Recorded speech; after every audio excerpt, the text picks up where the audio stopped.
Kita langsung ke Ichman. Prof. David tadi menjelaskan sedang mengembangkan rekombinan protein. Tindak lanjutnya seperti apa? Karena ini dianggap merupakan bibit vaksin dari corona sendiri, Prof. David. Iya, jadi itu diambil dari virus Indonesia, lalu diamplifikasi, kemudian dengan teknik biomolekuler bisa kita ambil potongan DNA-nya, dan itulah yang kita buat. Memang waktunya lebih lama ya, karena prosesnya lebih panjang. Butuh waktu berapa lama, Prof? Ya kira-kira 12 bulan ya, tapi dengan trial dan lain-lain mungkin perlu sekitar 4 bulan sampai 6 bulan kemudian dari awalnya. Kita sudah mulai bulan Maret, demikian. Untuk sejauh ini artinya sudah tahapan mana, Prof? Tahap preklinik, Bu. Tahap preklinik. Kan butuh waktu 12 bulan dan kita sudah masuki beberapa bulan. Artinya sudah ada progresnya sejauh mana?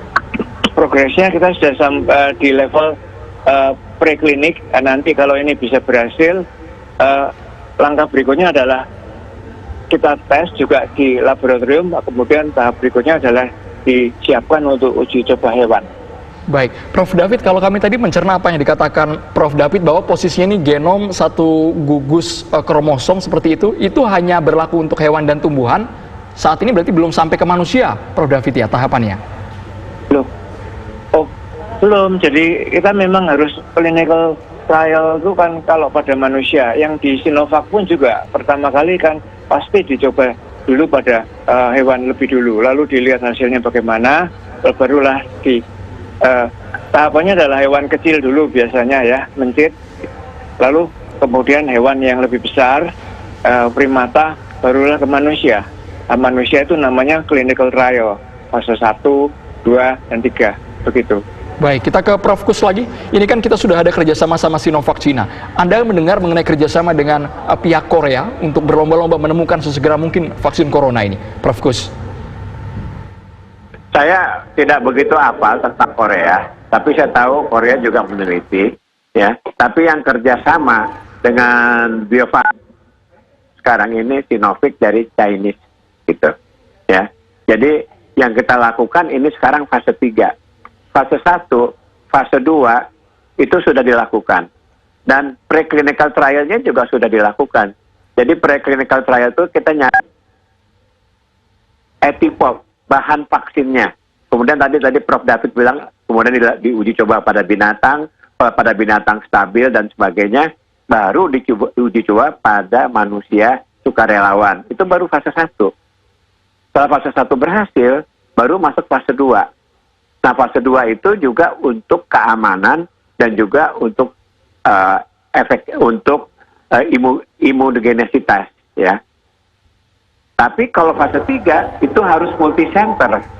Multicenter supaya hasilnya bisa dibandingkan dan sama, gitu, ya. Nah, untuk penelitian vaksin clinical trial, kebetulan saya punya tim clinical trial. Saya telah melaksanakan clinical trial dari tahun 90. Sampai sekarang saya telah melakukan uji klinis vaksin itu sebanyak 30 kali. Jadi vaksin polio, vaksin DPT, vaksin campak, vaksin rubella, dan lain-lain, yaitu dan pentabio itu kami pernah melakukan uji klinik, ya, dan clinical trial kan 30 kali uji klinik tentang vaksin. Jadi udah 30 tahun. Iya, tahap fase ketiga ini kan tadi Prof katakan butuh waktu. Sehingga sebenarnya apa target yang harus dilalui sehingga benar-benar berhasil? Targetnya fase 3 adalah untuk melihat dilakukan di Bandung, kemudian di Cina atau di Jakarta. Di Cina, Jakarta, dan Bandung hasilnya harus sama, harus konsisten. Nggak boleh nggak konsisten. Kalau nggak konsisten, nggak jadi vaksin itu, gitu. Atau dicoba ulang lagi sehingga hasilnya harus sama. Baik. Nggak boleh nggak sama. Iya, untuk mencapai multicenter ini sangat-sangat sulit begitu, Prof. Jadi yang penting sekali lagi, kalau untuk manusia itu harus aman, sehingga itu ada tahapan-tahapan, ya. mulai preklinik ya, uji coba binatang, kemudian fase 1, fase 2, fase 3. Fase 3 itu beberapa tempat supaya dilihat bahwa ini baik untuk semuanya gitu, untuk sasaran. Baik, Ya. Prof. Kus bisa berikan kami gambaran ini vaksin ini bisa diedarkan sejalan dengan standar internasional kapan? Kalau memang sudah ketemu ini memang tepat vaksin corona, butuh waktu berapa tahun? Sekarang ini, kan ini kira-kira saya tuh kan kira-kira 9 bulan ya. Sekarang ini bulan apa? Jadi tahun 2001 awal kita udah bisa keluar. Produksi massal Vaksin 2001 awal? Iya, bisa. Artinya ada harapan yang memang tenggat waktunya jelas, Prof. Kus. Ini kan yang Ya. ditunggu oleh masyarakat. Jadi 2021 lah bisa keluar awal. Jumlahnya, Iya. Prof, bisa berikan mungkin prediksi kalau untuk jumlah produksinya berapa banyak untuk Indonesia? Wah, saya kurang hafal ya, tapi sasaran rakyat. Artinya kalau seluruh rakyat, paling tidak kita rakyat Indonesia itu ada 260, taruhlah ya akan diberikan kurang lebih umpamanya ya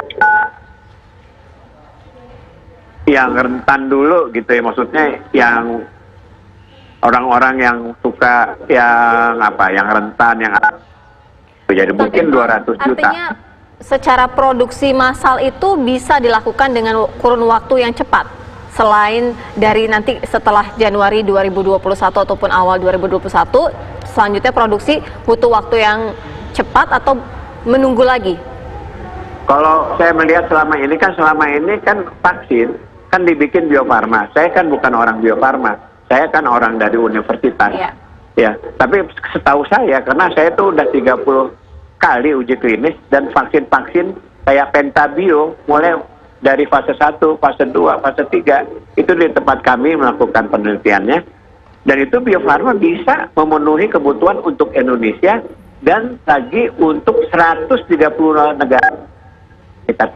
Oke. Termasuk Arab, di mana. Jadi Bio Farma sanggup untuk bikin banyak menurut saya, karena Baik. mesin yang bagus gitu loh. Tahu Baik. saya pernah melihat sih ininya. Prof. David, kalau untuk Bio Farma dengan Sinovac, kemudian Kalbe Farma dengan GX19, Anda melihat dengan jangka waktu menunggu sampai 2021, apa yang harus kita lakukan saat ini sembari menunggu vaksin corona, Prof. David?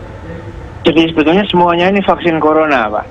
Ya, itu hanya berbeda teknologi, dan sebetulnya kalau kita lihat itu kita kalau bicara secara nasional kita menganut prinsip TEM, itu yang Menteri Ristek Bapak Bambang Brojonegoro sampaikan.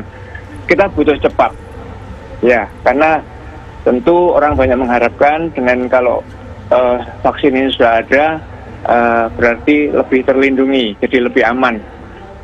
Nah, sekarang ini kan berbagai masalah sampai kita harus social distancing dan lain-lain, itu karena kita ini merasa tidak terproteksi. Nah, itu cepat. Tapi juga E-nya itu adalah efektif. Efektif tadi disampaikan Prof. Kusnadi harus menghasilkan antibodi yang kita harapkan dan sama. Apakah diuji di negara lain, di kota ini, itu harus sama. Nah, tetapi yang satu tuh M, yaitu mandiri. Itu urusan bahwa kita memang harus mampu memproduksi sendiri, tidak perlu impor lagi. Nah ini tadi. Tetapi kalau menunggu mandiri memang butuh waktu ya, karena kita harus melalui proses dan lain-lain itu. Nah, sekarang kita kombinasi. Kita cepat impor dulu. Saya kira ini secara bulk ya. Kemudian setelah sambil jalan itu kita kembangkan yang ada di kita sendiri. Karena seperti yang disampaikan tadi, jumlahnya cukup besar dan tiap-tiap negara juga perlu. Nah, tentunya ini harus betul-betul diproduksi dalam jumlah besar. Kalau kita mampu sambil ini berjalan ya, lalu kita bisa memproduksi sendiri, maka kita akan bisa self-sufficient. Kita bisa memenuhi kebutuhan negara sendiri.